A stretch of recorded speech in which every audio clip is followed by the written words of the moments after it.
નમસ્કાર મિત્રો, આપ જોઈ રહ્યા છો ગુજરાત પ્લેસ। ચાલો જાણીએ આજની તાજી અને મોટી ખબરો, એ પણ ફટાફટ। તો મિત્રો, પહેલી ખબરની વાત કરીએ તો એક રિપોર્ટ અનુસાર ઇઝરાયેલે ઈરાનના સુપ્રીમ લીડર અલી ખામેનીના બોડીગાર્ડ્સને ટેગ કરવા માટે તેહરાનના ટ્રાફિક કેમેરા નેટવર્ક હેક કર્યા હતા। સ્ટેટ ઓફ હોર્મુઝમાં 700 જેટલા ટેન્કરો ફસાઈ જવાથી વૈશ્વિક ઉર્જા બજાર પર ગંભીર અસર પડી છે, જેના કારણે કાચા તેલના લગભગ 86% સામાન્ય વાહન વ્યવહાર પર અવરોધ આવ્યો છે। બ્રેન્ટ ક્રૂડ અને યુરોપિયન ગેસના ભાવોમાં પણ વધારો નોંધાયો છે।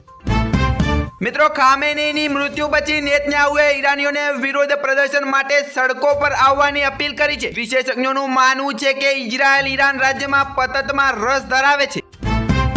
નીતિશ કુમારના પુત્ર નિશાંત કુમારની સક્રિય રાજકારણમાં આવવાની ચર્ચા ઝડપથી ચાલી રહી છે। જેડીયુ નેતા શ્રવણ કુમારે પુષ્ટિ કરી છે કે નિશાંત ટૂંક સમયમાં સક્રિય રાજકારણમાં પ્રવેશ કરશે, જેના કારણે યુવાનોની જૂની ઈચ્છા પૂરી થશે।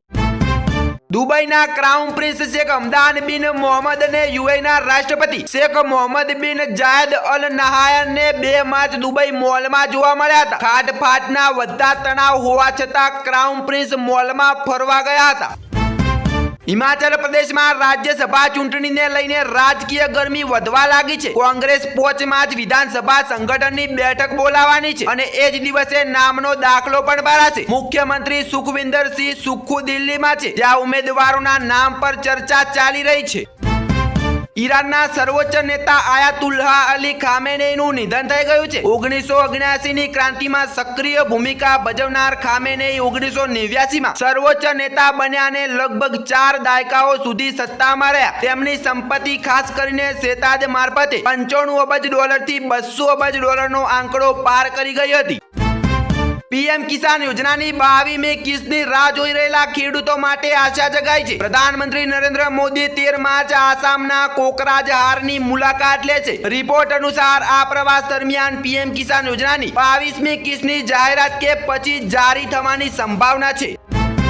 નરનોલ જિલ્લાના વિસ્તારોમાં 29 જાન્યુઆરીથી ચિંતામાં દીપડો જોવા મળવાની ફિગર ચાલી રહી છે। ઘણા વખત લોક વિસ્તારના નજીક તે દેખાયો છે અને 3 વિડીયો પણ સામે આવ્યા છે, પરંતુ વન વિભાગ પગમાર્ગ ન મળવાથી દલીલ કરીને અસમર્થ દેખાઈ રહ્યું છે। ગ્રામજનોમાં રોષ અને ભય વ્યાપી રહ્યો છે, જે વિભાગની તૈયારી પર પ્રશ્નો પણ ઉઠાવી રહ્યું છે।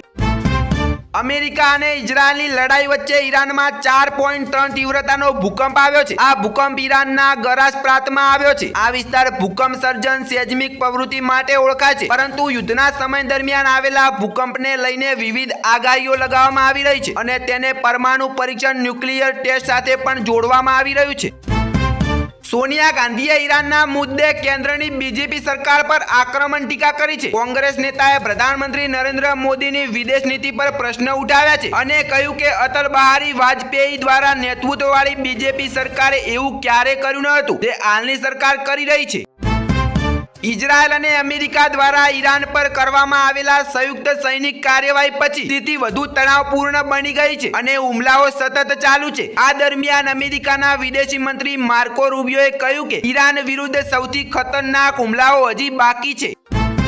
મિત્રો, ઇઝરાયલ, અમેરિકા અને ઈરાન વચ્ચેની લડાઈનો આજે 5મો દિવસ છે અને અમેરિકાનો વિશેષ પ્રતિનિધિ સ્ટીવ વિટકોફે જણાવ્યું કે ઈરાન સાથે પરમાણુ સોદાની છેલ્લી કોશિશ પણ નિષ્ફળ ગઈ છે। ઇઝરાયલ અને ઈરાનની લડાઈના કારણે દક્ષિણ કોરિયાના બજાર 7% પડી ગયા છે। જાપાનનું નિક્કેઈ 3% ઘટ્યું અને ભારતીય બજાર પણ બંધ રહ્યું છે અને કાચું તેલ 2 દિવસમાં 13% સુધી વધ્યું છે।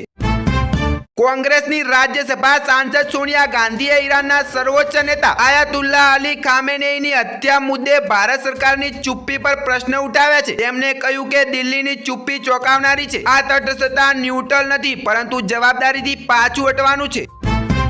યુક્રેનના રાષ્ટ્રપતિ વોલોડિમીર ઝેલેન્સ્કીએ મધ્ય પૂર્વના દેશોને એક ઓફર આપી છે। ઝેલેન્સ્કીએ કહ્યું કે જો મધ્ય પૂર્વના દેશો રશિયાના રાષ્ટ્રપતિ વ્લાદિમીર પુતિને 1 મહિના માટે સીઝફાયર કરાવવા માટે મનાવી લે તો યુક્રેન તેમને ઈરાનના ડ્રોનથી બચાવશે। તો મિત્રો ઇઝરાયલ ઈરાન તણાવ હવે ફક્ત રાજકીય મુદ્દો નથી, આ સીધું તમારા ખિસ્સા અને રોકાણ પર અસર પાડી શકે છે. શું તેલ અને મોંઘવારી વચ્ચે શું ભારતીય બજારમાં મોટી પતત આવશે? આ તમામ પ્રશ્નોના જવાબ આવતા દિવસોમાં મળશે. ફિલહાલ પરિસ્થિતિ પર નજર રાખવી અત્યંત જરૂરી છે. જો તમને આ માહિતી ઉપયોગી લાગી હોય તો વિડીયોને લાઈક કરો અને શેર કરો અને ચેનલને સબસ્ક્રાઇબ કરવાનું ભૂલશો નહીં. હું ફરી મળીશ આગામી મોટી ખબર સાથે. ધન્યવાદ.